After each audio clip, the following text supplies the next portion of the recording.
For this project, we are going to be creating these really unique, kind of warped typography illustration. So if you notice, these are using a one column grid. All of the text is kind of creates a shape or a block of text. And you could do something that's round, like a oval or a circle, or you could do something that's more square. But the point is that you want your words to kind of fit one over the other and kind of flow one from the other and have like a less, it's still structured, but it's less structured. But it kind of puzzle pieces together. So for this, you're going to want to find a really cool font. And you might have to experiment with fonts. Some of the fonts work better in uppercase, some in lowercase. So you just kind of have to play with that.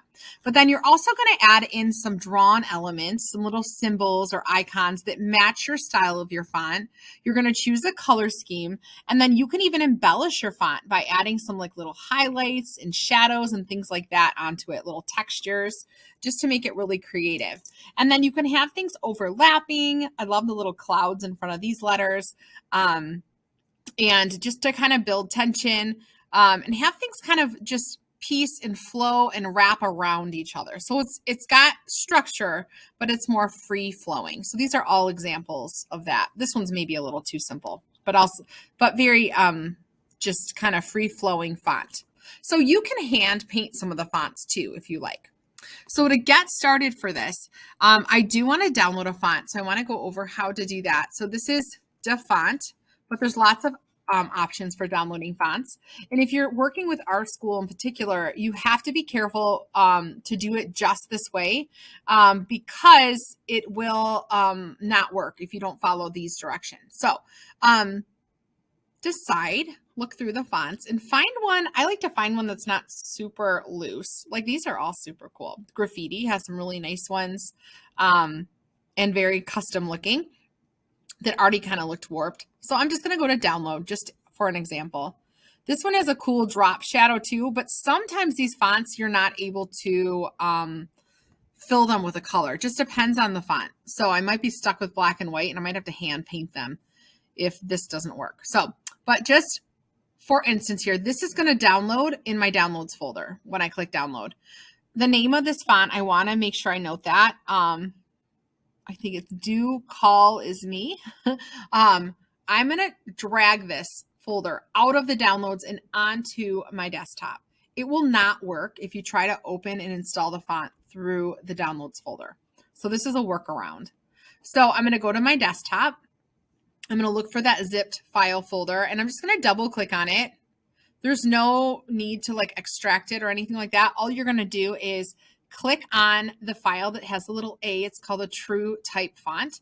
And you can click on it and double click on it and install it. So just remember the name of it because you're going to have to search for that in Illustrator. So it should be installed in Illustrator if you do that. This one has two of them. I'm not sure if this is like lowercase maybe. I'm going to install them both just to be safe. The other things, oh, it's already said it is. So nope, I don't need to. Okay. The other things are just like a picture of it and then some of the copyright stuff with that. Okay. And then you're going to open up an 8.5 by 11 page in Illustrator. And then just as a review, I know we did this a bit in Graphic Design 1, but I like to press Control-R on my keyboard. And when I do that, my rulers pop up. Make sure you're in inches. You can always right click on a ruler and it'll tell you what increments or units of measure it's using and just change it to inches if it's not. And it should be 8.5 by 11 or it's just a standard size. And then I like to draw out margins. You just want to make sure that your text never goes outside right to the edge of your page. It looks too crammed. So always leave a margin. Obviously this is just there for temporary. So I click on the rulers and just kind of measure out my margins. I actually want mine, I think, a little further away from the edge than like a 1/4 inch, but you can just drag and create invisible guides. Those aren't actually going to print.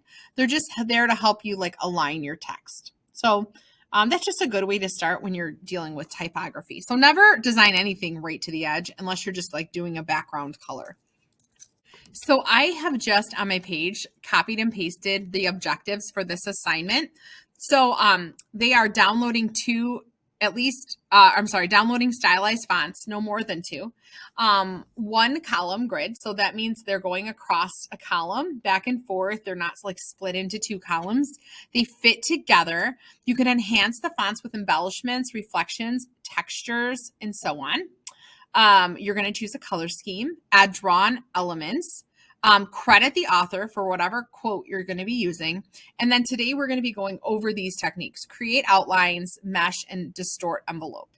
So one really easy way to do this, it's a really cool technique, is to take, I'm going to move these off the page for a sec. And we're going to try the distort envelope. And there's a really easy feature for that. So first of all, for text, you go to the T on your keyboard or click on the type tool and you just click on the page. You don't ever want to click and drag a text box unless you're like doing paragraphs. So for single words or lines, just click on the page. So I figured I'm going to make a poster of the objectives of this assignment so it can look really cool. So I'm going to type a word, objectives. And then I did it all in caps, but you can, decide what works best for your design. And then I'm going to go over here. Let's see if we can find that new font I did. It was like, yeah, it's right here. Oh, that's kind of cool. So it's overlapping. Now this is the fill. So there's no fill in the white area. So you have to be okay with that. You can modify it later by probably image tracing it and then live painting it or something like that. But for now, we'll just leave it like that. And so I have that there. Now, one really easy way to distort this and to make something that's very fit together like this is you could trace or create a shape that creates the outer edge of your whole entire design. So for this, I'll move this off the page. I could take, say, like a rectangle. And I really think this is the easiest way to do it, but there's lots of other ways too. But I could take a shape like this and fill the space. And then what I'm going to do is underneath the eraser tool, within the eraser tool, there is this little knife tool. And the knife tool will cut up the composition in interesting ways. So if I'm looking at this as my example, like if I have the shape tool selected and I go grab the knife tool, if I want to put the word objectives, let's say here in the corner, I can cut this. It's cutting this. So if I go to my white arrow tool, I could technically like move that if I wanted to. I don't want to though. I just cut that section. And then what I'm going to do is I have to click on the word. And oh, I forgot to say, when you're doing this, you have to have the shape on the top of the word. So what I have to do is right click on the shape I just made with my white arrow tool and arrange and bring it to the front. So essentially I just put it, because I typed the word first, I need to have the shape on top of the word. So if I were to move this, it would actually be behind the shape. Okay, so everything's on the same layer right now. So I'm just moving it behind there. So the cool thing is, okay, I can select both of these. I held shift and clicked on the word and the shape I just created. And now I'm going to go up to Object, Envelope Distort. We're going to go over a few things in this area. But Envelope Distort, you can make with top object. So as long as the object, the shape you want to use is on top of the word, meaning on the top layer above it, then it should put your word right into that shape. Now you can see this is a little bit clunky, but I can go in with my white arrow tool and now adjust this and move it around. Or maybe I just need to make something that's not as curved, just curve it in one area. And this is kind of getting a little modified and you might need to cut some of that away. But you can see I can really quickly like cut apart a shape and move it. And maybe I want to have some of this overlapping some of my other words anyway. So I thought that was a little too clunky. So I'm going to try this again, making it a little less wavy and just see if that works any better. So I don't even have to go all the way around. I just slice it and then I'm going to click on it with my arrow tool. That didn't work. Let's see. There we go.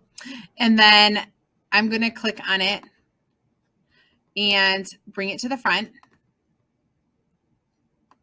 and then click on this, the word, hold shift and grab them both. Sorry, I held control, hold shift, select them both. And this has to be on the top layer. So object, envelope, distort. That's much better. It's not as distorted. So sometimes just the curviness of your line can be too much. So I think less is more with this. So I'm going to pull this down just to give it a little bit of space, and then I can go on to my next line. Now, let's see. I'm going to take the cut tool, and you can go, as long as you go all the way off, I think you could even, like, say you wanted to do a word just in this section. You could do that. Just go back to your white arrow tool. Now, right now, everything is still selected, so this can be confusing.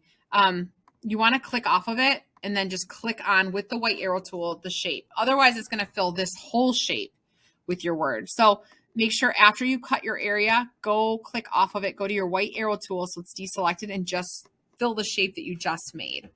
So from here, what I'm going to do is I'm going to go down to my type tool. I'm going to grab my copy and pasted text. So you could like copy and paste some song lyrics off to the side or something, and then just keep going back. Copy, go to T again, and just type it off here, paste, Control V. I think this needs like a 1 dash column. And then I can highlight it, or I can go to the arrow tool to change the font over here. So let's just, I don't know that these are necessarily going to go together. You do want to choose some that you think look good together. But anyway, it's going to change it in a minute anyway. So I'm going to go with my white arrow tool, click on that little shape I made, right click and bring it, arrange, bring it to the front, because it's got to be on top of this. Hold shift and right click again. Oh, that disappeared. So I got to grab it again. So make sure both of them are selected. Oh, I'm holding control instead of shift. Shift should select both on my white arrow tool, and then object, envelope, distort, make. So it does that. And then from here, you can go in and modify it and move it and adjust it. And you can see like the lowercase, it has these little stems, or they're called ascenders, that like will stick up. So sometimes it's easier to do all caps. So I can just continue to go in and go through. With this, I can go up to object and envelope distort, and I can make mesh with it. So when I do mesh, this is 1 to 1. I want to do like maybe 3 to 3 is good for this. If you have a really long word, you could add a little more in the columns area. It'll just put more points to adjust. So this is going to create a mesh over this. And this was also an envelope distort that I can go in with my white arrow tool and modify these areas a bit more. So if I need to like bring down that L, I can do that. If I need to bring down any of these areas, I can do that. So this, I can fully like adjust these things, adjust the curves. Obviously you're not seeing all of it because this is in the way, but I can fully like distort things that way. So that's in that area too. And then there are also just words that you can just warp in general. So I'm just going to write the word warp for an example. Go to the arrow tool. So it has to be selected. Everything has to be selected. And I can go to envelope distort, same menu, and I can do make with warp. And we've done this before, but there's upper, lower. They're more specific shapes if you want to do that. So then you can adjust them in different ways and then hit OK. And then these ones also have that mesh on it, so you could completely change it. But sometimes it's easier to just start with a basic warp and then change it from there. A couple more things with text. So if you have a line of text that you want to change, I'm going to copy and then just go to my type tool, paste it over here on its own area. Okay, so what I can do is I could like grab it, change it. Let me just get a nice bold text. Okay. I got a lot of font going on. But just for demonstration purposes, I could change this whole line and move it around really quickly by creating outlines. Creating outlines, what it does is it makes your text, your font into a shape. So if I have it selected and I go up to type, I can go down to create outlines.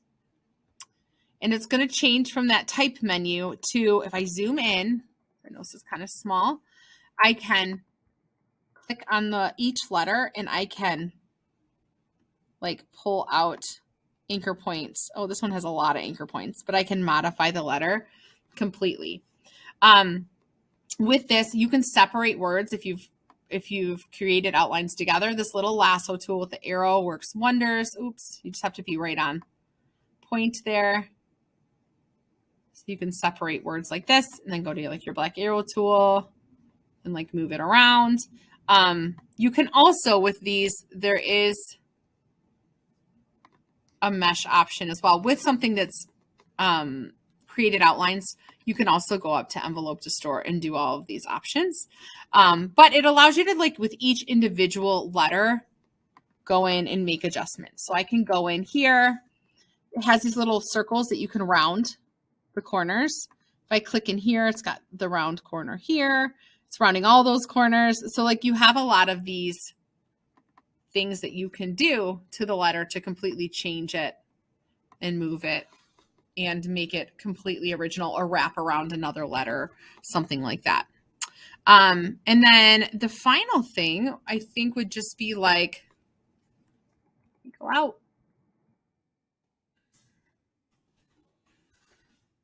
The word like this. You can just type a word, and then there is this warp make envelope little shortcut up here that has all the different warp options, and it will also put the grid around it there. So you can do the same thing from that area. So it doesn't matter if you create outlines first or just leave it a font, it'll still work. Make with warp, make with mesh, and it'll give you the options. They're just dropped down there. So those are just quick shortcuts.